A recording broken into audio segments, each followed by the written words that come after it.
সুপ্রিয় শিক্ষার্থীরা, আসসালামু আলাইকুম। আশা করি তোমরা সবাই ভালো আছো। আমরা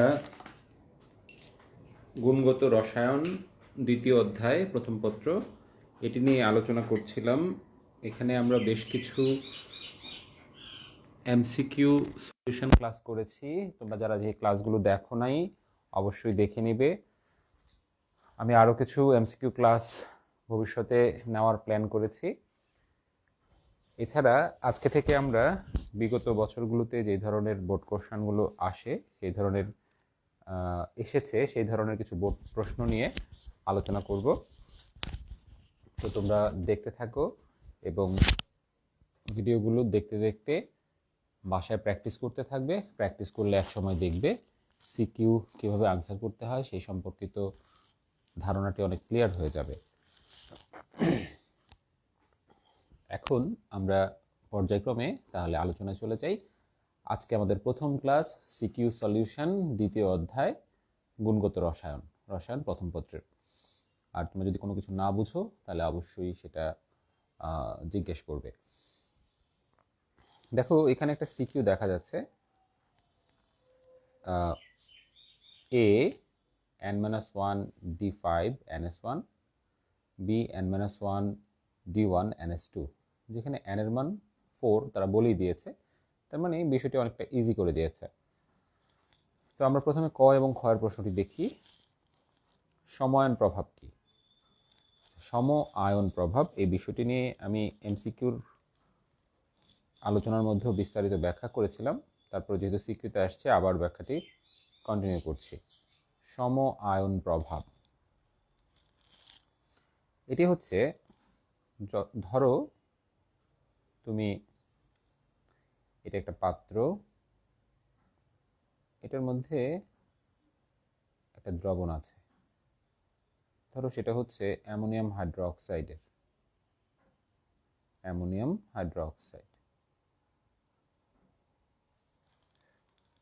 এখন সরি আমি একটু আবার রাখছি।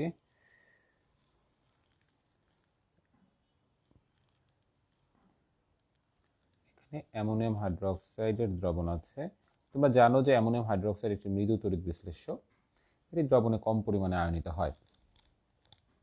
আমি ধরে নিলাম এটা দ্রবণে 15% আয়নিত হয়। আরেকটি পাত্রে ধরো অন্য একটি দ্রবণ আছে, সেটি হচ্ছে অ্যামোনিয়াম ক্লোরাইড। এটি একটি তীব্র তড়িৎ বিশ্লেষ্য, মৃদু তড়িৎ বিশ্লেষ্যের লবণ সাধারণত তীব্র তড়িৎ বিশ্লেষ্য হয়ে থাকে। ধরো এটি দ্রবণে 95% আয়নিত হয়। এখন তুমি এই পাত্র এবং এই পাত্রর দ্রবণকে একবারে 100% অন্য একটি পাত্রে ট্রান্সফার করলে, একটি বড় পাত্রে ট্রান্সফার করলে, তার মানে এখন এইখানে অ্যামোনিয়াম হাইড্রোক্সাইড এবং অ্যামোনিয়াম ক্লোরাইড আছে। মজার বিষয় হচ্ছে, এখন এই বড় পাত্রে অ্যামোনিয়াম হাইড্রোক্সাইড আগে যদি 15% বিশ্লেষিত বা আয়নিত হওয়ার ক্ষমতা রাখে, এখন তার চেয়ে কম রাখবে। এখন ধরো এটা হয়ে গেল 10%। অ্যামোনিয়াম ক্লোরাইডও আগের চেয়ে কিছুটা বিশ্লেষণ ক্ষমতা কমে যাবে, ধরো এটা হয়ে গেল 94%। এক্ষেত্রে যেটা তীব্র তড়িৎ বিশ্লেষ্য সেটার বিশ্লেষণ ক্ষমতা আগের মানের চেয়ে কিছুটা হ্রাস পায়। তাহলে এই যে দুইটা দ্রবণ একত্রে মিক্স করার পর তাদের বিশ্লেষণ ক্ষমতা আগের চেয়ে হ্রাস পেল, এটা কেন হ্রাস পেয়েছে সেই জিনিসটি খুঁজতে গিয়ে বিজ্ঞানীরা দেখলেন যে এখানে দুইটা পাত্রের মধ্যেই একটি কমন আয়ন আছে। সেই কমন আয়নটা কি? Ammonium ion. কিভাবে? আমরা যদি সেটার বিশ্লেষণ করে দেখাই, অ্যামোনিয়াম হাইড্রোক্সাইড এটাকে যদি আমরা দেখাই তাহলে এখান থেকে আমরা দেখতে পাচ্ছি অ্যামোনিয়াম আয়ন আর ক্লোরাইড আয়ন উৎপন্ন হয়।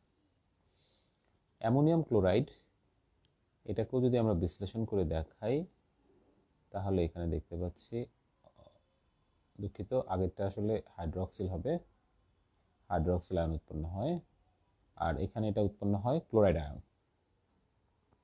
এখন এই দুইটি পাত্রের মধ্যে থেকে বিশ্লেষিত আয়নের মধ্যে এই যে অ্যামোনিয়াম আয়নটা, এটা কিন্তু দুইটার মধ্যেই পাওয়া যাচ্ছে। তাহলে এই ক্ষেত্রে অ্যামোনিয়াম আয়ন যেটা, সেটাকে বলা হচ্ছে সম আয়ন। তাহলে সম আয়ন মানে কি?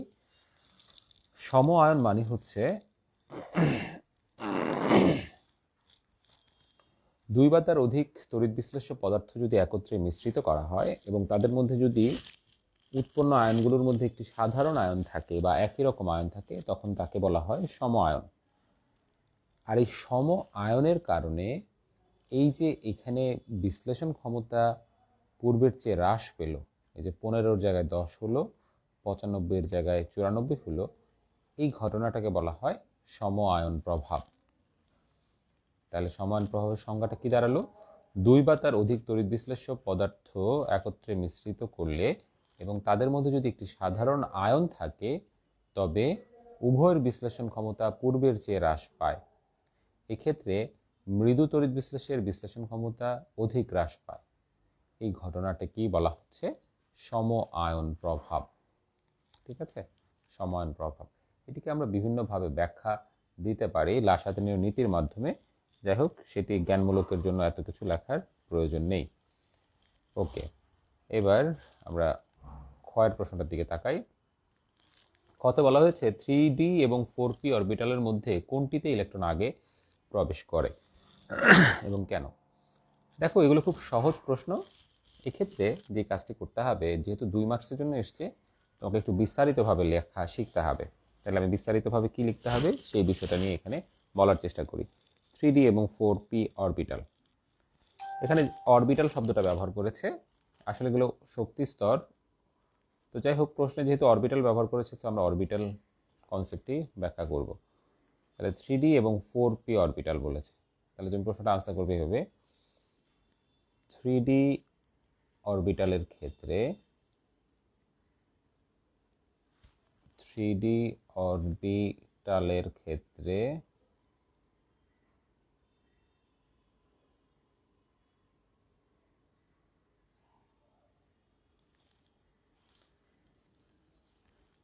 n equal to 3, l equal to 2, বা লিখতে পারো প্রধান কোয়ান্টাম সংখ্যা n equal to 3 এবং সহকারী কোয়ান্টাম সংখ্যা l equal to 2।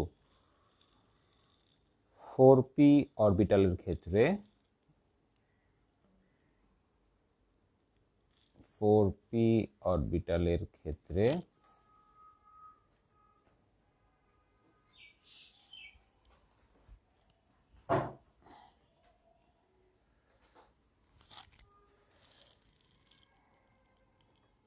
কি লেখা যায়? n equal to 4 এবং l equal to 1, এটা প্রথমে লিখবে। লেখার পর তারপরে লিখবে যে আউফবাউ নীতি অনুযায়ী আমরা জানি যার n প্লাস l এর মান কম, ইলেকট্রন আগে সেটিতে প্রবেশ করবে।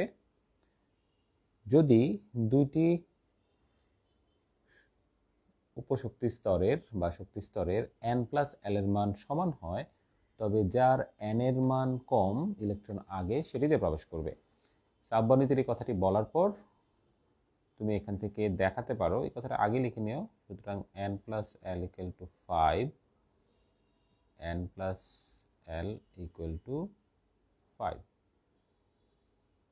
ঠিক আছে, তো দুইটার ক্ষেত্রেই এই কথাটি লিখবে। লেখার পর তারপর তুমি বলবে যে যেহেতু এক্ষেত্রে দুইটি n প্লাস l এর মানই সমান, তাই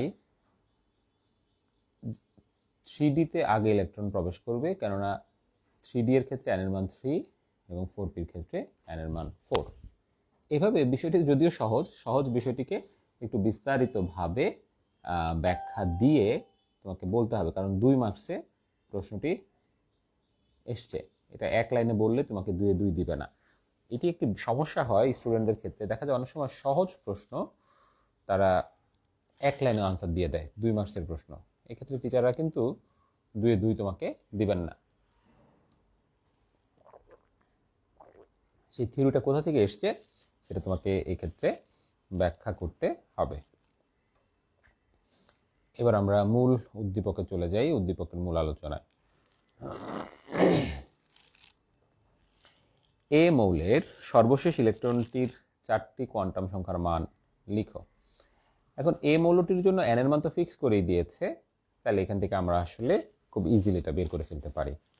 তাহলে আগে আমরা এই মৌলটাকে তা আইডেন্টিফাই করি। আইডেন্টিফাই করার জন্য 1 নাম্বার কি ছিল, n-1d5 -1। ওকে, তাহলে আমরা লিখি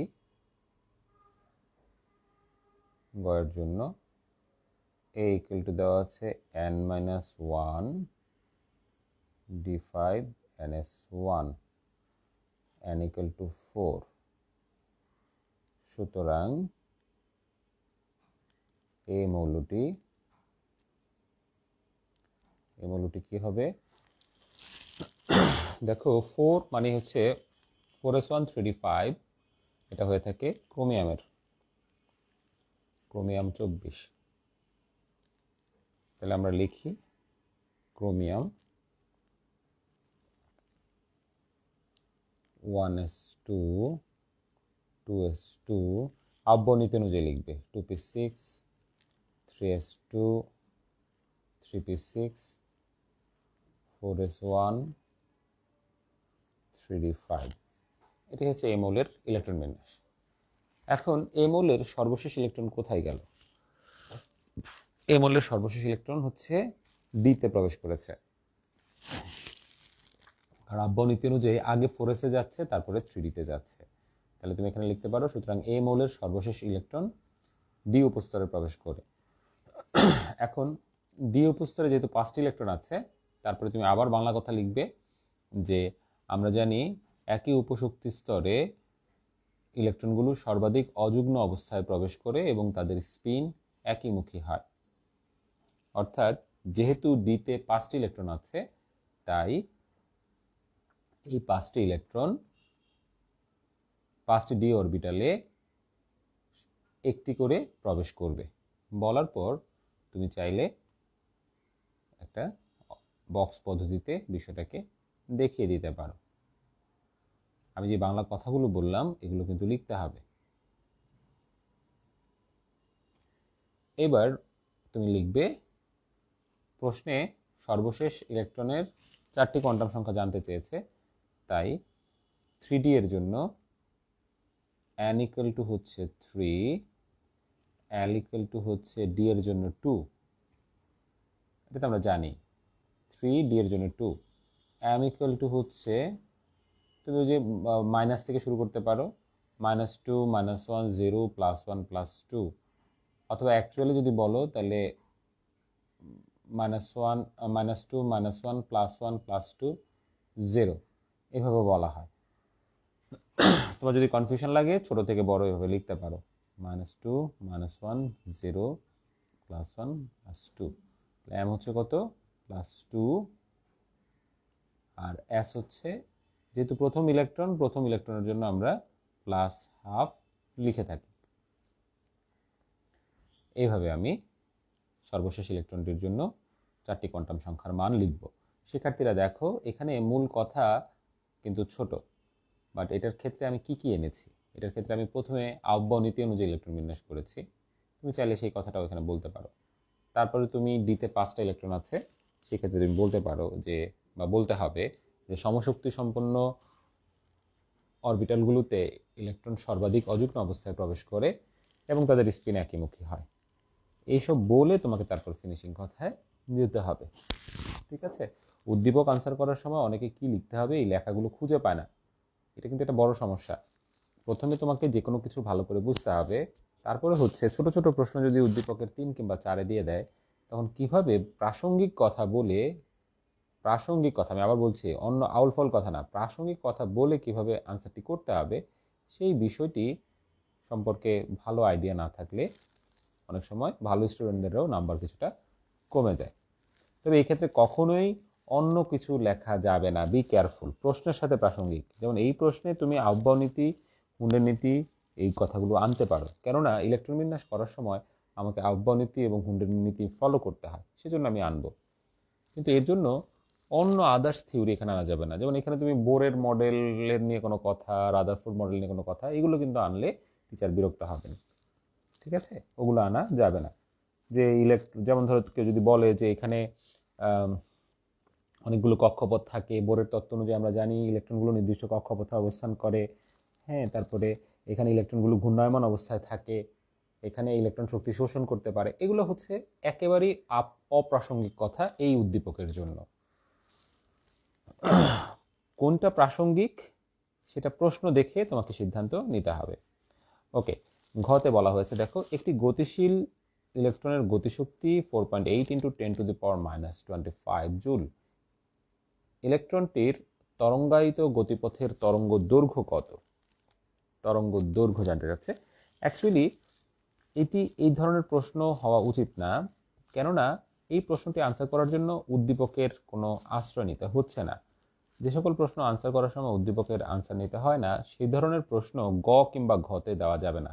ক কিংবা খতে দেওয়া যাবে, বাট গ অথবা ঘতে দেওয়া যাবে না। তো যাই হোক, তারপরেও যেহেতু প্রশ্নটি আছে, আমরা এখানে এটা বের করার চেষ্টা করি। দেখো গতিশক্তি দেওয়া আছে, আর চাচ্ছে ল্যামডা চাচ্ছে। তাহলে গতিশক্তি হচ্ছে ½ m v², চাচ্ছে ল্যামডা। তাহলে দুইটার মধ্যে রিলেশনটা কোথায় আমরা একটু দেখার চেষ্টা করি। হ্যাঁ, তাহলে আমরা করি, গতিশক্তি ছিল 4.8 × 10⁻⁻25। তাহলে কি হবে, দেখো আমরা জানি গতিশক্তি ইকুয়াল টু হচ্ছে ½ m v², কত 4.8 × 10⁻⁻25 জুল, এটি দেওয়া আছে। তাহলে ইলেকট্রনের ক্ষেত্রে আমরা m জানি, এটা v² বের করতে হবে। তাহলে v² হচ্ছে 2 × 4.8 × 10⁻⁻25 ডিভাইডেড বাই m। এখন ইলেকট্রনের ভর কত? ইলেকট্রনের ভর m ইকুয়াল টু হচ্ছে 9.1 × 10⁻31। এটি সাইড নোটে লিখে নিতে হবে। হ্যাঁ, যে ইলেকট্রনের ভর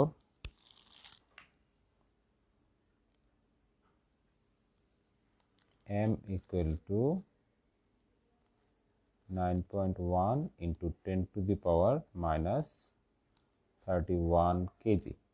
দেখো আমি এটা কেজিতে লিখেছি, কারণ আমার এখানে ভ্যালুটা দেওয়া ছিল জুলে। তাহলে যেহেতু জুলে ভ্যালু দেওয়া আছে, এই ভ্যালুটা এসআই এককে, তাহলে ইলেকট্রনের ভরটা কেজিতে নিতে হবে। আমাকে এসআই একক অথবা সিজিএস একক মেনটেন করতে হয়, এটা ফিজিক্স এবং কেমিস্ট্রির যে কোনো অঙ্কের ক্ষেত্রেই মাথায় রাখতে হবে। এখন শুধু ভি যদি আমরা বের করি, তাহলে কি হবে, এখানে স্কোয়ারটা চলে যাবে। স্কোয়ারটা চলে গেলে এখানে কি হবে, একটা রুট হবে। এখন এই ভ্যালুটা আমাকে ক্যালকুলেটরে বের করতে হবে। আমার হাতের পাশে আরেকটি ক্যালকুলেশন করার যন্ত্র আছে, আমি দেখি সেটাতে বের করি। এই ক্যালকুলেশনের ফ্যাক্টরটি না দেখালেও চলবে, সরাসরি রেজাল্ট দিলেও হয়। আবার তুমি যদি পরের লাইনে এখানে কত কত আসে সেটা দেখাতে চাও, দেখিয়ে তারপরে রেজাল্ট লেখো, সেটাও হবে, কোনো সমস্যা নেই। কিন্তু ক্যালকুলেশনটা যেন ভুল না হয়, এটি মাথায় রাখতে হবে। ওকে, তাহলে আমরা এখান থেকে ভি এর একটা মান পাচ্ছি 1027.11 মিটার/সেকেন্ড। তাহলে এটা হচ্ছে ইলেকট্রনের বেগ। আমি একটু আবার চেক করে দিই।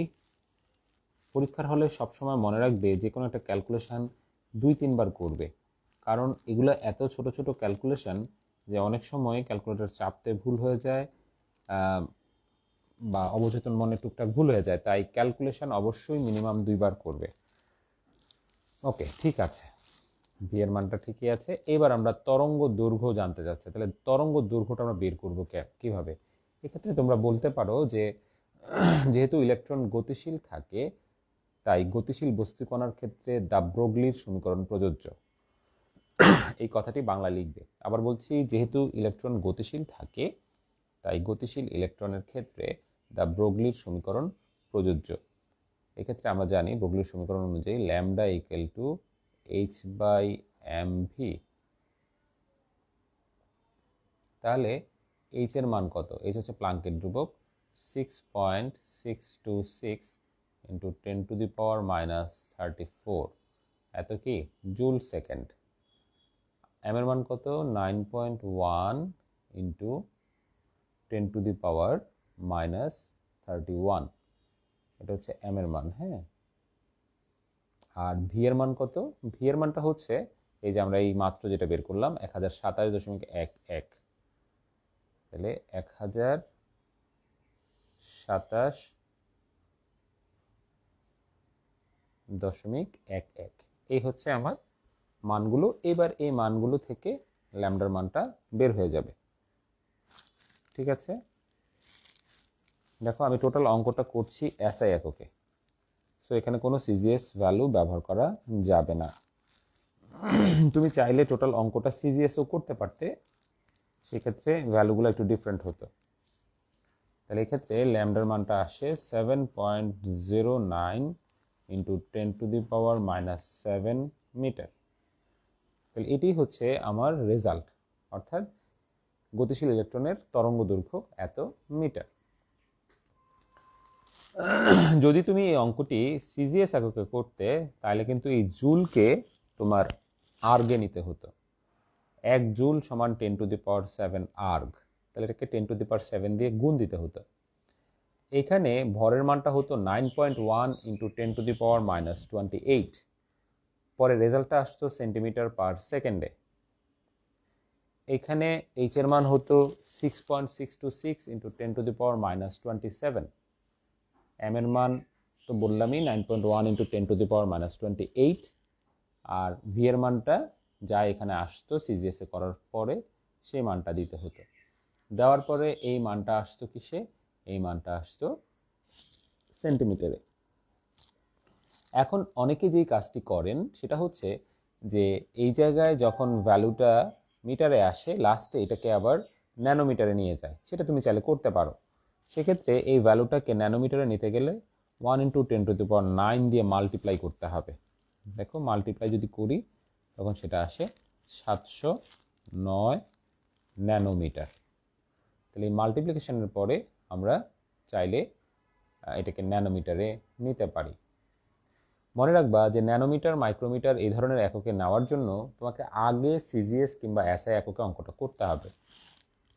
করার পরে তুমি ন্যানোমিটার কিংবা মাইক্রোমিটার, ফেমটোমিটার, পিকোমিটার এগুলো যে কোনো একটাতে নিতে পারো।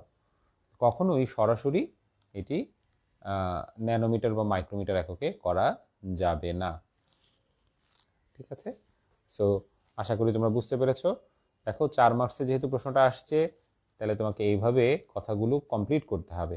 তরঙ্গায়িত গতিপথের তরঙ্গদৈর্ঘ্য বের করার সময় দ্য ব্রোগলির কথাটি বলতে হবে, কারণ দ্বৈত নীতির বিষয়টির জন্য এখানে একটা নাম্বার বরাদ্দ থাকবে। কারণ প্রশ্নটা কিন্তু 4-এর তুলনায় ছোট, জাস্ট 2টা ক্যালকুলেশন। খেয়াল করো, এই যেখানে জাস্ট 2টা ক্যালকুলেশন ছিল, এই একটা ক্যালকুলেশন।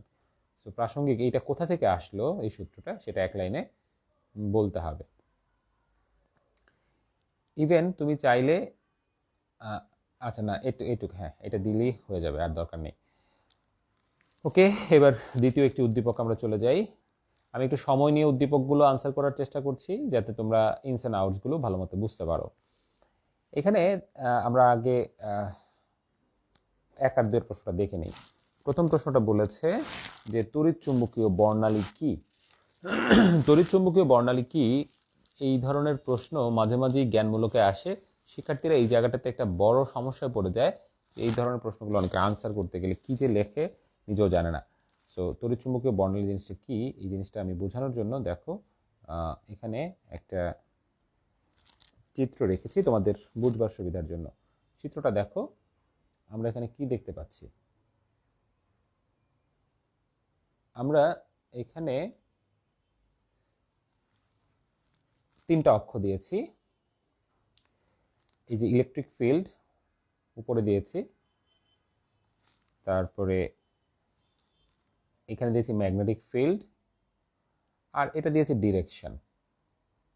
নিচে লেখা আছে ইলেকট্রোম্যাগনেটিক ওয়েভ, তড়িৎ চুম্বকীয় তরঙ্গ।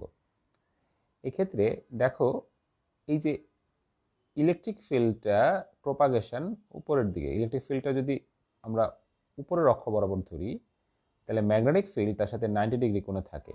এই যে এটা হচ্ছে 90 ডিগ্রি, এবং এখানে এই যে যতগুলো রেখা টানা হয়েছে, যেমন ধরো এই যে একটা রেখা, এটার সাথে এখানে যে রেখাটা, এটা 90 ডিগ্রি। আবার ধরো এখানে একটা রেখা, সাথে এই রেখাটা 90 ডিগ্রি। অর্থাৎ প্রতিটা ক্ষেত্রে এখানে তড়িৎ ক্ষেত্র এবং চৌম্বক ক্ষেত্র 90 ডিগ্রি কোণে থাকে। এই যে এটা এভাবে যাচ্ছে, ম্যাগনেটিক ফিল্ডটা এভাবে যাচ্ছে। এখন তড়িৎ ক্ষেত্র এবং চৌম্বক ক্ষেত্রের সাথে সমকোণে তোমার যেই যার ডিরেকশনটা থাকে, সেটাই হচ্ছে তড়িৎ চুম্বকীয় ওয়েভ, ইলেকট্রোম্যাগনেটিক ওয়েভ বা তরঙ্গ। এক্ষেত্রে ওয়েভ লেংথ বা তরঙ্গ দৈর্ঘ্য হচ্ছে, আমরা যদিও ধরো বলার সময় এভাবে বলি, এই যে এইটাকে বলি তরঙ্গ দৈর্ঘ্য, একটা ঢেউ, কিন্তু লেখার সময় তোমাকে বলতে হবে যে দুইটা তরঙ্গ শীর্ষ, যেমন এই যে এটা হলো শীর্ষবিন্দু, এটা হলো একটা শীর্ষবিন্দু, দুইটা তরঙ্গ শীর্ষের মধ্যবর্তী দূরত্ব, অথবা দুইটা তরঙ্গ পাদ, এটাকে পাদ বলা হয়, তরঙ্গ পাদ, দুইটা তরঙ্গ পাদের মধ্যবর্তী দূরত্বকে বলা হয় তরঙ্গ দৈর্ঘ্য। ঠিক আছে, এখান থেকে যদি বের করি, এই যে এটা হচ্ছে তরঙ্গ দৈর্ঘ্য। অ্যাকচুয়ালি এইটা এখানে যতগুলো রেখা দিলাম, ওই রেখাগুলো আর এইটার দূরত্ব কিন্তু সেম। ঠিক আছে, ওকে, আমরা আরেকটা চিত্র দেখি। দেখো এখানেও একটা চিত্র আমরা দেখতে পাচ্ছি, একই ধরনের চিত্র, একটু ডিফারেন্ট একটা ইমেজ নিলাম। এই যে ইলেকট্রিক ফিল্ড, এই যেটা যাচ্ছে এভাবে, আর এই যে এটা হচ্ছে ম্যাগনেটিক ফিল্ড, এটাকে সে এক্স অক্ষ দিয়েছে, ইলেকট্রিক ফিল্ড আছে ওয়াই অক্ষ। আর প্রোপাগেশন ডিরেকশন, প্রোপাগেশন মানে যেটা প্রোপাগেট করে, সামনের দিকে ধাবিত হয়, সেটাকে প্রোপাগেশন বলা হচ্ছে।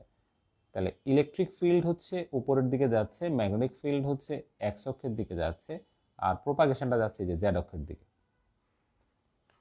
তার মানে এক্স ওয়াই এবং জেড অক্ষ যেহেতু 90 ডিগ্রি কোণে থাকে, তাই এখানে যে কোনো দুই অক্ষ বরাবর ইলেকট্রিক ফিল্ড এবং ম্যাগনেটিক ফিল্ড আছে, তাদের সাথে আবার 90 ডিগ্রি কোণে যেই রশ্মির প্রোপাগেশন হচ্ছে, সেটাই হচ্ছে ইলেকট্রোম্যাগনেটিক ওয়েভ।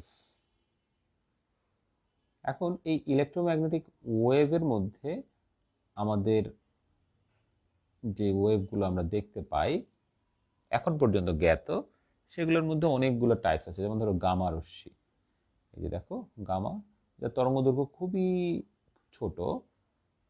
তারপর হচ্ছে এক্স রশ্মি, তারপর হচ্ছে এই ছোট জায়গাটা, এই জায়গাটার মধ্যে আছে দুইটা রশ্মি এখানে, একটা হচ্ছে আলট্রা ভায়োলেট, এই যে নীল কালারের যেটা, এটাকে যে বড় করে এখানে দেখানো হচ্ছে আলট্রা ভায়োলেট। তারপরে আছে বেনিয়া সহ কলা, যেটাকে আমরা দৃশ্যমান আলো বলি, এই যে বড় অংশটা বেনিয়া সহ কলা। তারপরে হচ্ছে ইনফ্রারেড বা আইআর, তারপর হচ্ছে মাইক্রোওয়েভ, তারপর হচ্ছে রেডিও ওয়েভ। তাহলে দেখো প্রথমে তরঙ্গ দৈর্ঘ্যগুলো অনেক চাপানো ছিল, পরে আস্তে আস্তে কিন্তু এগুলো প্রশস্ত হচ্ছে। তরঙ্গ দৈর্ঘ্য যত প্রশস্ত হয় তত তার এনার্জি হ্রাস পায়। তার মানে এই যে আমরা যেগুলো এখানে দেখতে পাচ্ছি, এগুলো হচ্ছে আমাদের জ্ঞাত তড়িৎচুম্বকীয় বিকিরণ। এক্ষেত্রে এই রেডিও ওয়েভের পরে বলা হয় রাডার ওয়েভ, আবার গামার আগে একটা আছে কসমিক ওয়েভ। সেটা কসমিকটা অবশ্য খুবই পাওয়ারফুল, সেটা অনেক বই লেখে না, যাই হোক গামা থেকে অনেকে লেখে। তো এগুলো হচ্ছে আমাদের জ্ঞাত বা জানা বিভিন্ন তড়িৎচুম্বকীয় বিকিরণ। এখন কথা হচ্ছে এই যে তড়িৎচুম্বকীয় বিকিরণ আমরা দেখলাম, প্রোপাগেশনও দেখলাম, এটাকে যদি আমরা একটু ব্যাখ্যা দেওয়ার চেষ্টা করি যে আসলে জিনিসটা কি, সেক্ষেত্রে উইকিপিডিয়ার তথ্য মতে সমস্ত ধরনের জ্ঞাত মানে জানা তড়িৎচুম্বকীয় বিকিরণের কম্পাঙ্ক এবং তাদের তরঙ্গ দৈর্ঘ্যের বা সংশ্লিষ্ট ফোটনের সমষ্টিকে এক কথায় তড়িৎচুম্বকীয় বর্ণালী বলা হয়। তড়িৎচুম্বকীয় বর্ণালী, বর্ণের বহুবচন হচ্ছে বর্ণালী। তাহলে জানা তড়িৎচুম্বকীয় বিকিরণ, তাহলে বিকিরণ কোনগুলো? এই যে যেগুলো আমার কি হচ্ছে তড়িৎ ক্ষেত্র এবং চুম্বক ক্ষেত্রের সাথে যেটা কিভাবে যাচ্ছে 90 ডিগ্রি কোণে সামনের দিকে প্রোপাগেট করতেছে, সেটাই হলো বিকিরণ। তাহলে সমস্ত ধরনের জ্ঞাত তড়িৎচুম্বক বিকিরণের কম্পাঙ্ক এবং তাদের তরঙ্গদৈর্ঘ্যের সমষ্টিকে এক কথায় তড়িৎচুম্বকীয় বর্ণালী বলে। কিন্তু কোনো বস্তুর ক্ষেত্রে তড়িৎচুম্বকীয় বর্ণালীর ভিন্ন অর্থ আছে। বস্তুর ক্ষেত্রে আবার একটা ভিন্ন অর্থ বহন করে। সেটা কেমন? বস্তুর ক্ষেত্রে তড়িৎচুম্বকীয় বর্ণালী হলো ওই বস্তু হতে নির্গত বা বস্তু কর্তৃক বিশোষিত বা শোষিত তার বৈশিষ্ট্যপূর্ণ তড়িৎচুম্বকীয় বিকিরণ।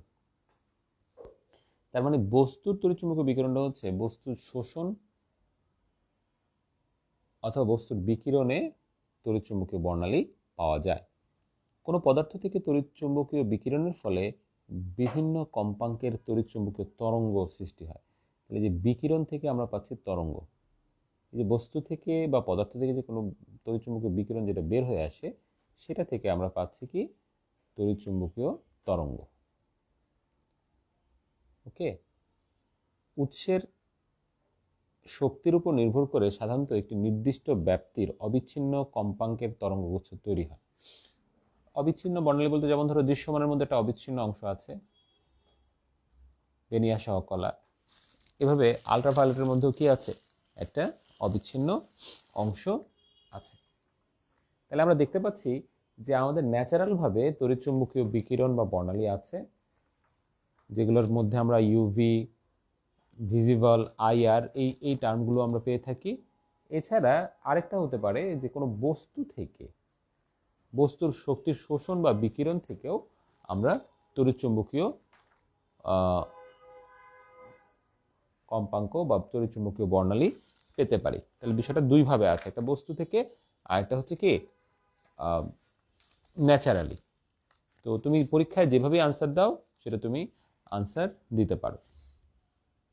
এক্ষেত্রে আবার বস্তুর বিষয়টাকে অনেকে এইভাবেও বলেন যে তুমি যদি কোনো গ্যাসীয় মৌলকে খুব লো প্রেশার এবং খুব হাই ভোল্টেজে বিদ্যুৎ চালনা করো, তাহলে কি রাখবে?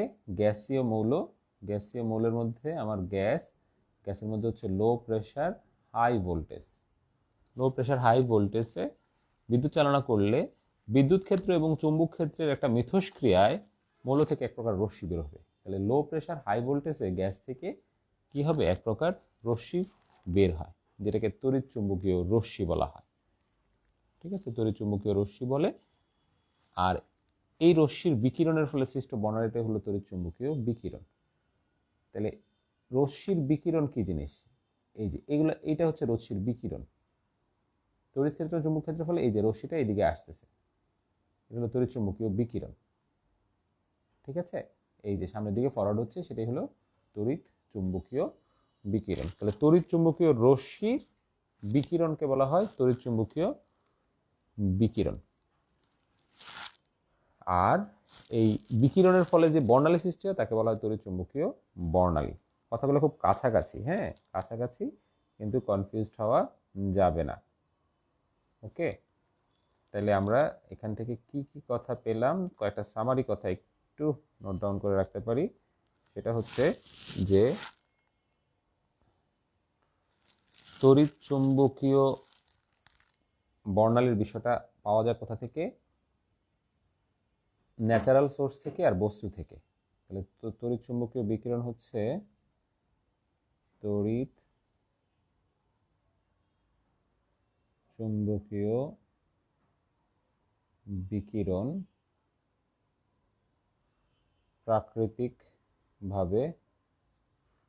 প্রাকৃতিক যেমন সূর্য হতে, হ্যাঁ বিভিন্ন ধরনের রশ্মি নির্গত হয়। আরটা হচ্ছে বস্তু থেকে, বস্তু। ওকে, বস্তুটা কি? বস্তুটা হচ্ছে যেমন গ্যাস নিম্নচাপ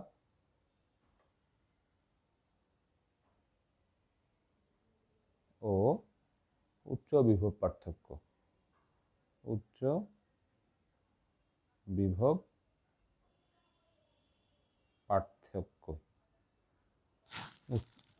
পার্থক্যে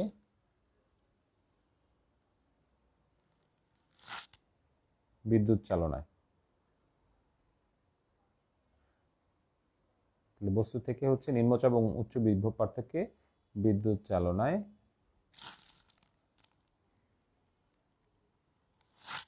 প্রাপ্ত রশ্মি, প্রাপ্ত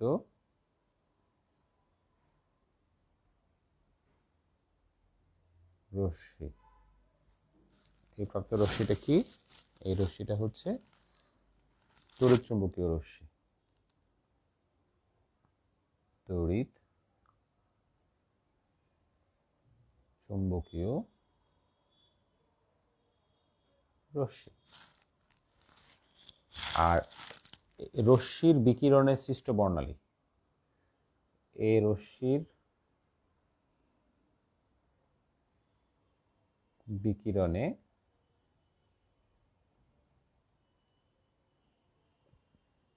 সৃষ্ট বর্ণালী, এটা হচ্ছে তড়িৎ চুম্বকীয় বর্ণালী, তড়িৎ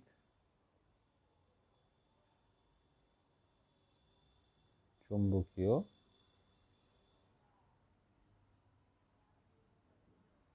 বর্ণালী। ঠিক আছে, দেখো কথাগুলো খুব কাছাকাছি। আবারও একটু সামারি করতেছি। বিকিরণটা হচ্ছে প্রাকৃতিক সূর্য থেকে, বস্তু থেকে হতে পারে। গ্যাসে নিম্নচাপ এবং উচ্চ বিভব পার্থক্যে বিদ্যুৎ চালনায় যেই রশ্মি পাওয়া যায় সেটা হলো তড়িৎ চুম্বকীয় রশ্মি। এক্ষেত্রে তড়িৎ ক্ষেত্র, চৌম্বক ক্ষেত্র 90 ডিগ্রিতে থাকে এবং এই রশ্মিটারও বিকিরণ হয় তড়িৎ ক্ষেত্র, চৌম্বক ক্ষেত্রের সাথে 90 ডিগ্রি কোণে। আর এই রশ্মির বিকিরণের সৃষ্ট বর্ণালীকে বলা হচ্ছে তড়িৎ চুম্বকীয় বর্ণালী। রশ্মি থেকে অনেকগুলো তরঙ্গদৈর্ঘ্য পাওয়া যায়, একাধিক বর্ণের সমাহার, তাই সেটাকে বলা হচ্ছে বর্ণালী। তো ঠিক আছে, এবার দেখি পরের প্রশ্ন কি। দ্রবণে কিভাবে অ্যালুমিনিয়াম আয়ন শনাক্ত করা যায়? অ্যালুমিনিয়াম আয়ন শনাক্তকরণ। শিক্ষার্থীরা, তোমরা মনে রাখবে যে আমাদের সিলেবাসে 8টা ক্যাটায়ন এবং 3টা অ্যানায়ন আছে, যেগুলো থেকে তোমাদের প্র্যাকটিক্যাল একটা প্রশ্ন আসে, এছাড়া যেগুলো থেকে তোমাদের সিকিউতেও প্রশ্ন আসে, এমসিকিউতেও প্রশ্ন আসে। তার মানে এই যে ক্যাটায়ন এবং অ্যানায়নের যে শনাক্তকরণের যে পরীক্ষাগুলো, এগুলো কিন্তু খুবই ভালোভাবে শিখতে হবে সিকিউ, এমসিকিউ এবং প্র্যাকটিক্যালের জন্য। আচ্ছা, তাহলে এগুলো কি? অজৈব সাধারণ লবণ। অজৈব সাধারণ লবণের মধ্যে কি থাকে? একটা ক্যাটায়ন থাকে, একটা অ্যানায়ন থাকে। ক্যাটায়নের আরেক নাম কি? ক্যাটায়নের আরেক নাম হচ্ছে ক্ষারকীয় মূলক। এখন অ্যালুমিনিয়াম আয়ন শনাক্তকরণের পরীক্ষাটা কি? তুমি কোনো একটা অ্যালুমিনিয়াম আয়নের লবণের দ্রবণে, যেমন ধরো যে এটা একটা অ্যালুমিনিয়াম আয়নের লবণের দ্রবণ, আমি ধরে নিলাম।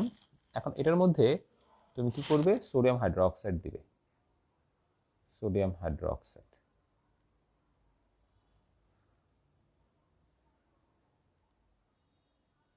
যখন তুমি সোডিয়াম হাইড্রোক্সাইড দিবে, দেওয়ার পর এখানে দেখবে যে একটা সাদা অদক্ষেপ পড়তেছে, সাদা অদক্ষেপ।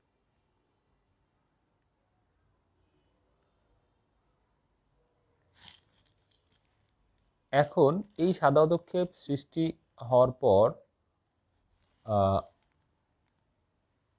আরও সোডিয়াম হাইড্রোক্সাইড দিতে থাকো।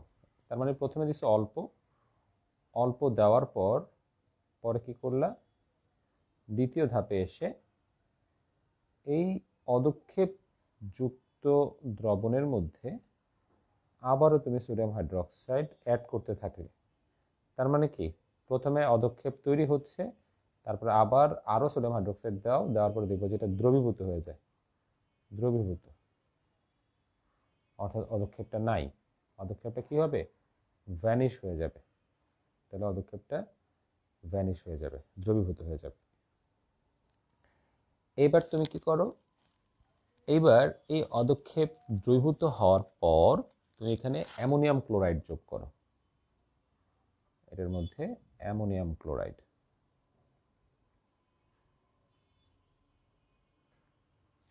অ্যামোনিয়াম ক্লোরাইড যোগ করার পর দেখবে যে আবার একটা সাদা অদক্ষেপ তৈরি হচ্ছে, আবার এখানে সাদা অদক্ষেপ।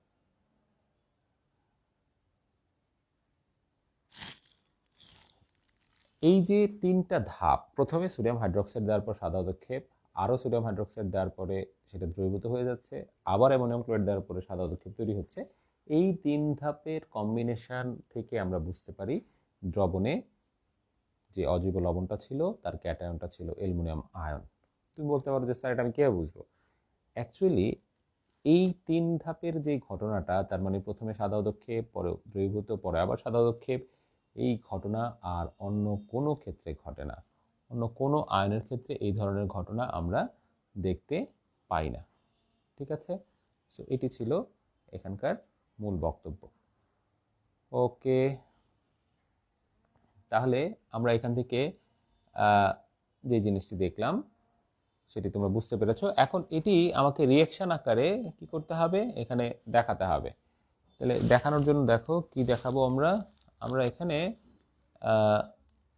যেই কাজটা করব, প্রথম বিক্রিয়াটা লিখি। ধরো এখানে অ্যালুমিনিয়ামের একটা লবণ আছে, সেই লবণটা হচ্ছে ধরো অ্যালুমিনিয়াম ক্লোরাইড ধরে নিলাম। তাহলে এখন এখানে যদি আমরা সোডিয়াম হাইড্রোক্সাইড যোগ করি তাহলে এটি কি হবে? এটা কি হবে এই জিনিসটি যদি আমরা একটু দেখার চেষ্টা করি, তাহলে এখানে হবে অ্যালুমিনিয়াম হাইড্রোক্সাইড। অ্যালুমিনিয়াম হাইড্রোক্সাইডের সাদা পদক্ষেপ এক্ষেত্রে পাওয়া যাবে।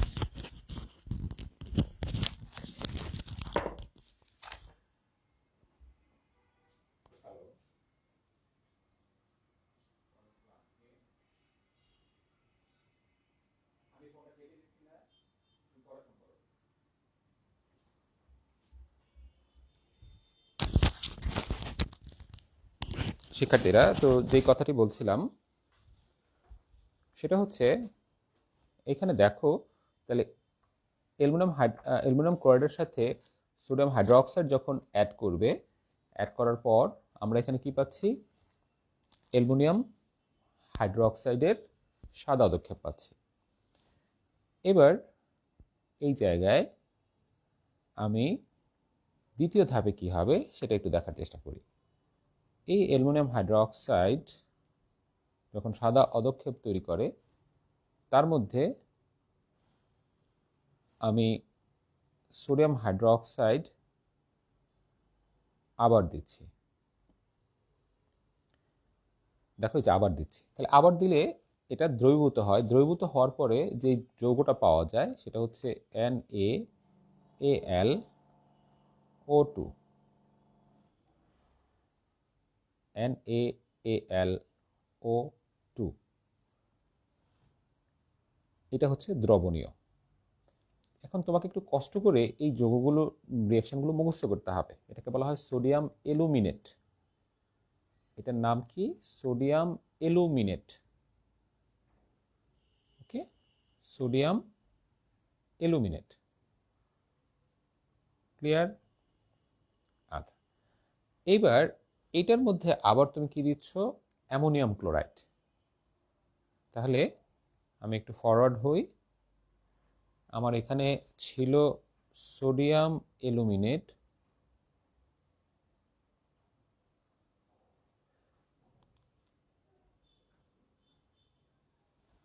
এটার মধ্যে আমি দিলাম অ্যামোনিয়াম ক্লোরাইড। আর বিক্রিয়াস্থলে তো পানি ছিলই, বিক্রিয়াস্থলে পানি ছিল। দেওয়ার পর এখানে দেখো কি হয়েছে, আবার সাদা পদক্ষেপ পড়েছে। তার মানে এই সোডিয়াম অ্যালুমিনেট আর পানির মধ্যে আমি অ্যামোনিয়াম ক্লোরাইড দিয়েছি। তাহলে খেয়াল করো, সাদা পদক্ষেপ পড়েছে কখন? ওই যে প্রথমে দেখো অ্যালুমিনিয়াম হাইড্রোক্সাইডের কারণে সাদা পদক্ষেপ পড়েছিল, তার মানে এখানেও আবার সেই অ্যালুমিনিয়াম হাইড্রোক্সাইড উৎপন্ন হবে, যার কারণে সাদা পদক্ষেপটা পড়বে। আমরা সাধারণত পদক্ষেপ বোঝানোর জন্য এরকম একটা অ্যারো চিহ্ন দিই, এই যে নিম্নমুখী একটা অ্যারো চিহ্ন দিয়ে থাকি। তাহলে এখানে এই অ্যালুমিনিয়াম হাইড্রোক্সাইড তৈরি হবে, আবার এই যে aluminium hydroxide plus sodium chloride উৎপন্ন হবে, প্লাস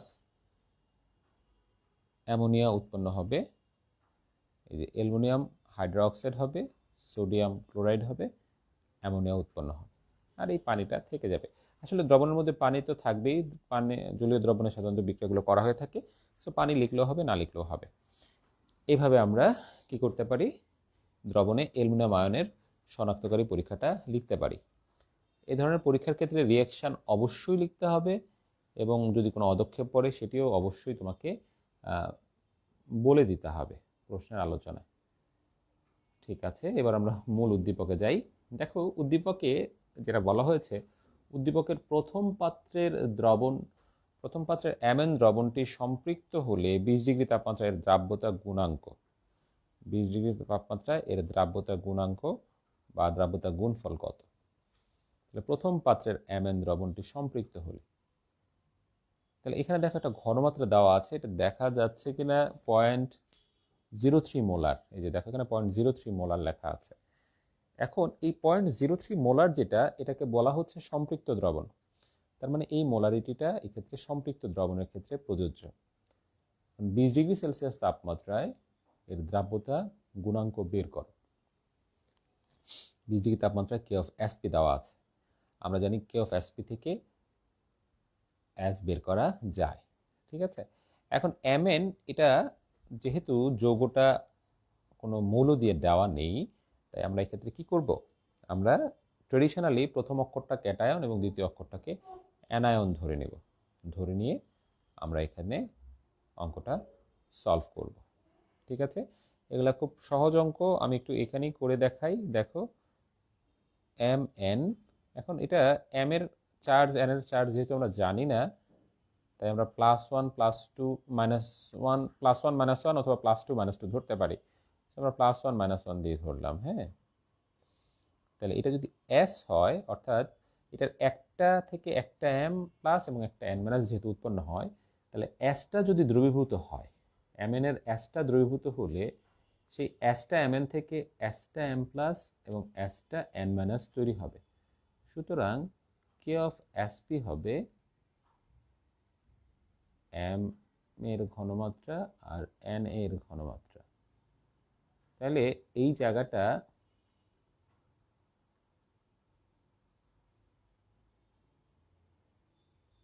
কি হবে, এস স্কোয়ার হবে। ঠিক আছে, তাহলে K of SP equal to S square হবে। এখন দেখো প্রশ্নে কিন্তু কে অফ এসপির মান দেওয়া আছে 3.5 × 10⁻⁻⁴। তাহলে এই মানটা বসিয়ে দিলে আমি এস পেয়ে যাব। এস পেয়ে গেলে সেই এসটাই কিন্তু হচ্ছে এম এন এর দ্রাব্যতা। এই যে এম এন এর দ্রাব্যতা, সেই এসটাই হচ্ছে এম প্লাসেরও দ্রাব্যতা, এন মাইনাসেরও দ্রাব্যতা। তো কোনো সমস্যা নেই, আমি এখানে যে এসটা পাবো সেটাই কিন্তু প্রত্যেকের দ্রাব্যতা। সুতরাং এখানে এস হবে √ওভার কে অফ এসপি, তার মানে 3.5 × 10⁻⁻⁴। এই যে এখানে যে ভ্যালুটা আসবে সেটা এস, সেটার একক হবে কি, সেটার একক হবে মোল পার লিটার। কেন মোল পার লিটার হবে, কারণ মনে রাখবা যে আচ্ছা আমি লিখে নেই 1.87 × 10⁻², 10⁻² মোল পার লিটার বা মোলার। কারণ আমরা যখন এস থেকে এস আর কে অফ এসপির মধ্যে রিলেশন করি, তখন কিন্তু এস এর এককগুলো হয় মোল পার লিটার বা মোলার। তাই এটা খুবই সহজ একটা অঙ্ক ছিল। এখন এটা 3 মার্কসে আসলে তোমাকে এইটুক লিখলে কোনো স্যার হয়তো 3 দিবেন না। সেক্ষেত্রে তোমাকে আগে দ্রাব্যতা বা দ্রাব্যতা গুণফল এই সংজ্ঞাগুলো বলে নিতে হবে। দ্রাব্যতা হচ্ছে, বলে নিবা যে কোনো একটা দ্রবণে সর্বোচ্চ যে পরিমাণ দ্রব দ্রবীভূত করলে সেটি সম্পৃক্ত দ্রবণ তৈরি করে। কোনো একটা দ্রাবকে সর্বোচ্চ যে পরিমাণ দ্রব দ্রবীভূত করে সম্পৃক্ত দ্রবণ পাওয়া যায়, তাকে ওই তাপমাত্রায় ওই দ্রাবকে দ্রবের দ্রাব্যতা বলে। তাহলে প্রথমে নির্দিষ্ট তাপমাত্রার কথাটা বলে নিতে হবে। অথবা নির্দিষ্ট তাপমাত্রায় প্রতি 1 লিটার দ্রবণে সর্বোচ্চ যত মোল দ্রব দ্রবীভূত হয়ে সম্পৃক্ত দ্রবণ তৈরি করে, তাকে ওই তাপমাত্রায় ওই দ্রাবকে ওই দ্রবের দ্রাব্যতা বলে। দ্রাব্যতা গুণফলের সংজ্ঞাটা দিলে বেস্ট হবে। দ্রাব্যতা গুণফলের সংজ্ঞাটাও তোমরা কি বলবা, নির্দিষ্ট তাপমাত্রায় কোনো সম্পৃক্ত দ্রবণে দ্রব থেকে উৎপন্ন আয়নসমূহের মোলার ঘনমাত্রার যথোপযুক্ত ঘাতসহ সর্বোচ্চ গুণফলকে ওই তাপমাত্রায় দ্রবটির দ্রাব্যতা গুণাঙ্ক বা দ্রাব্যতা গুণফল বলা হয়। মনে রাখতে হবে দ্রাব্যতা এবং দ্রাব্যতা গুণফল এই দুইটি জিনিসই সম্পৃক্ত দ্রবণের ক্ষেত্রে প্রযোজ্য। এগুলো একটু বাসায় প্র্যাকটিস করলে একসময় দেখবে যে ঠিক হয়ে যাবে। এবার দেখো যেটি বলা হচ্ছে যে উদ্দীপকে উল্লেখিত দ্রবণ দুটিকে মিশ্রিত করলে পদক্ষেপ পড়বে কিনা। এখন এই যে দুইটা দ্রবণ দেওয়া আছে, দুইটারই আমার কে অফ এসপি দেওয়া আছে। এটা কিন্তু একটা বিশাল অঙ্ক হয়ে গেছে। তার মানে প্রথমত তোমাকে এখানে ক্রস করে উৎপাদ লিখতে হবে, অর্থাৎ এম এর সাথে কিউ আর পি এর সাথে এন। এরপরে তোমার এখানে লঘুকরণের সূত্র ব্যবহার করতে হবে, কেননা এম এন আর পি কিউ মিক্স করলে দুইটার জন্যই টোটাল দ্রবণের আয়তন বেড়ে যাবে। তুমি 100 গ্রাম লবণকে 1 লিটার পানিতে রাখলে সেটা যেমন ঘন হবে, 100 গ্রাম লবণকে 2 লিটার পানিতে রাখলে সেটা কিন্তু তার চেয়ে পাতলা হয়ে যাবে। এই ক্ষেত্রে সবগুলোই পাতলা হয়ে যাবে, তাই আয়তনটা জানা দরকার। যেহেতু প্রশ্নে আয়তন দেওয়া নেই, তাই আমরা সমআয়তন ধরে অঙ্কটা করতে পারি। অনেক সময় প্রশ্নে আয়তন দেওয়া থাকে না, তখন আমরা আয়তন ধরে এই অঙ্কগুলো করে থাকি। এরপরে আমরা এখানকার এম এখানকার কিউ থেকে তার আয়নিক গুণফল বের করব, তার সাথে এই দ্রাব্যতা গুণফলকে কম্পেয়ার করব, করে আমরা সিদ্ধান্ত নিব যে অদক্ষেপ পড়বে কিনা। যদি দ্রাব্যতা গুণফলের মান বড় হয় তাহলে অদক্ষেপ পড়বে না, যদি আয়নিক গুণফলের মান বড় হয় তাহলে অদক্ষেপ পড়বে। বিশাল অঙ্ক, কিন্তু সাধারণত প্রশ্নে যে কোনো একটার কে অফ এসপি দেওয়া থাকে। কোনো একটা বিচিত্র কারণে ওইবার দুইটা প্রোডাক্টেরই কে অফ এসপি দেওয়া ছিল, তার মানে দুইটার জন্যই তোমাকে কি বের করতে হবে, আয়নিক গুণফল, দ্রাব্যতা গুণফল, এই কনসেপ্টগুলো নিয়ে তোমাকে কাজ করতে হবে। সো আমি একটু শুরু করি। তাহলে প্রথম হচ্ছে বিশাল অঙ্ক, প্রথমে লঘুকরণের সূত্রটা ব্যবহার করতে হবে। হ্যাঁ, আচ্ছা, এখন তুমি চাইলে প্রথমে একবারে বিক্রিয়া দিয়ে শুরু করতে পারো। এখান থেকে আমরা পাই M Q plus P N. মনে রাখবে প্রথম অক্ষরটা ক্যাটায়ন, পরের অক্ষরটা অ্যানায়ন। প্রথম অক্ষরটা ক্যাটায়ন, পরের অক্ষরটা অ্যানায়ন। আমরা এখানে দুইটাকে সমান ধরে নিলাম, যে +1 -1। আচ্ছা, তাহলে এ এবং বি পাত্র মিশ্রণের ফলে দেখো, তাহলে আমি আগে এম এন এর জন্য লিখি, এটা 1 নং সমীকরণ দিয়ে রাখতে পারো।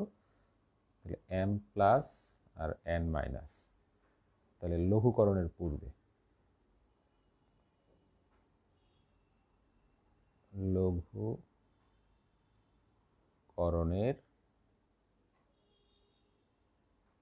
পূর্বে V1 ইকুয়াল টু ধরি ভি এম এল, এটা ধরি, হ্যাঁ ধরি, আর S1 হচ্ছে প্রশ্নে দেওয়া আছে 0.3 মোলার, 0.3 মোলার, এটা উদ্দীপকে দেওয়া ছিল।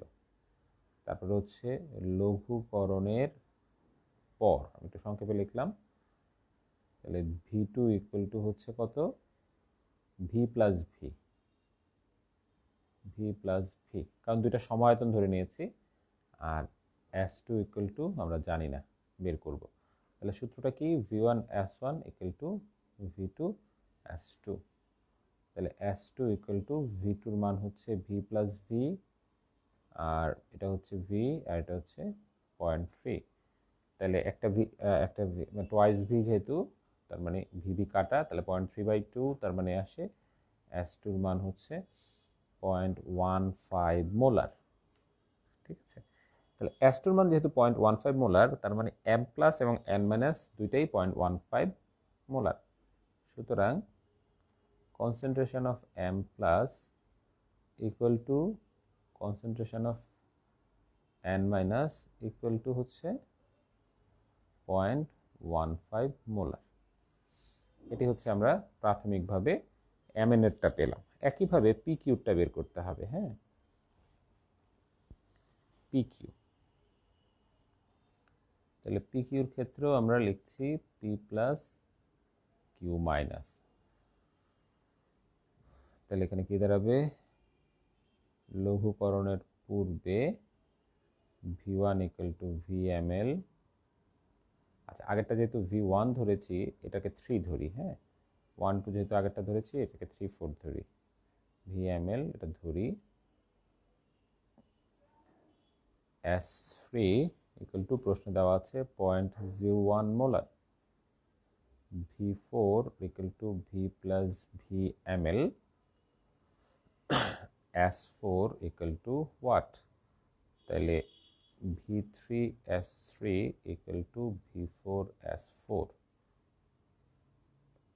ঠিক আছে। তাইলে এখান থেকে আমরা পাই s4 ইকুয়াল টু v4 হচ্ছে একবারে লিখি টোয়াইস v, আর এটা হচ্ছে v ইন্টু 0.01, তাহলে 0.005 মোলার, তার মানে p plus equal to q minus equal to 0.005 molar. তাহলে দেখো আমি প্রত্যেকটা আয়ন মিশ্রিত করার পরে তাদের মান কত সেটা বের করে ফেলেছি। এবার আমার প্রথম বিক্রিয়াটা কাজে লাগবে, যে mq আর pn। তাহলে 1 নং হতে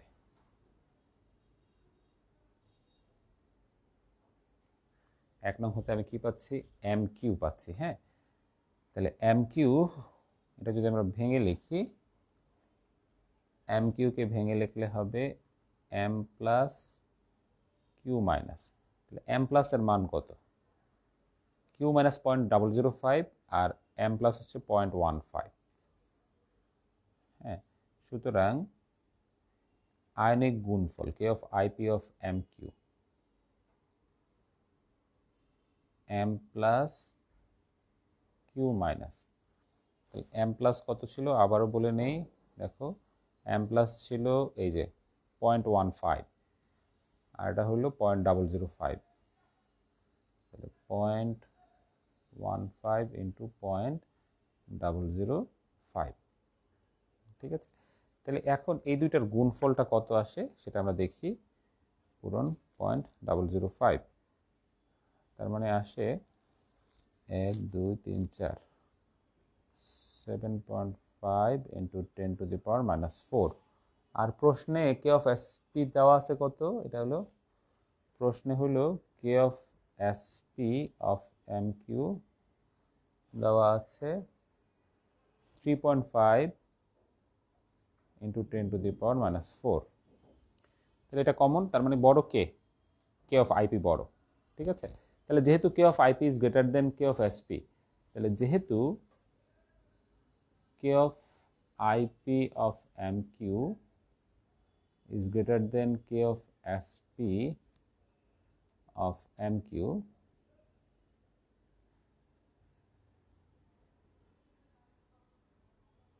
তাই mq এর অদক্ষেপ পড়বে। বোঝা গেল যে দ্রবণের মধ্যে আমি যখন দুটো মিশ্রিত করব তখন অবশ্যই mq অদক্ষিপ্ত হবে। একইভাবে আমাকে বের করতে হবে pn। তাহলে pn এর জন্য আমরা পাচ্ছি p প্লাস n মাইনাস, সুতরাং k of ip of pn equal to হচ্ছে p এবং n মাইনাসের এটার মোলার ঘনমাত্রা। তাহলে p প্লাসের মোলার ঘনমাত্রা কত ছিল, p প্লাস দেখি আমরা, দেখো এটা কিন্তু বিশাল অঙ্ক হয়ে গেছে। p প্লাস ছিল 0.005 আর ওটা ছিল 0.15,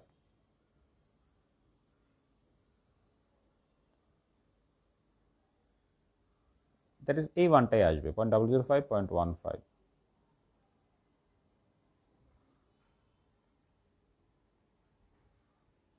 0.15। একইভাবে মানটা দেখো, এই একই মান 7.5 ইন্টু 10⁻⁻4। আর প্রশ্নে দেওয়া আছে কে অফ এসপি অফ পিএন দেওয়া আছে 2.5 ইন্টু 10⁻²। তাহলে এটা দ্রাব্যতা গুণফল কিন্তু বড় এই মানটার চেয়ে। তাহলে যেহেতু K of SP of Pn is greater than K of IP of Pn, তাই মিশ্রণে Pn এর অদক্ষেপ পড়বে না। তার মানে আমি যখন দ্রবণটাকে মিশ্রিত করছি তখন মিশ্রণের ফলে যে ইন্টারচেঞ্জ করে দুটো যৌগ হবে তার মধ্যে একটা অদক্ষিপ্ত হবে আর একটা অদক্ষিপ্ত হবে না। দেখো অঙ্কটা অনেক বড় হয়ে গেছে, কিছু করার নাই, মাঝে মাঝে এরকম বিশাল বিশাল অঙ্ক দিয়ে দেয় আর মাঝে খুব ছোট অঙ্ক দিয়ে দেয়। সো দিস ইজ লাক, একটু টাইম লাগবে, বাট সিকোয়েন্সগুলো ঠিক রাখতে হবে। তো শিক্ষার্থীরা, আমরা আজকে ইন ডিটেলে দুটি উদ্দীপক আলোচনা করলাম, পরবর্তীতে পর্যায়ক্রমে আরও উদ্দীপক আলোচনা করব। যারা এর আগে এমসিকিউ প্রশ্নগুলোর যে সলিউশন নিয়ে ক্লাস নিয়েছিলাম দেখো নাই, তারা অবশ্যই দেখবে। আজকে এই পর্যন্তই।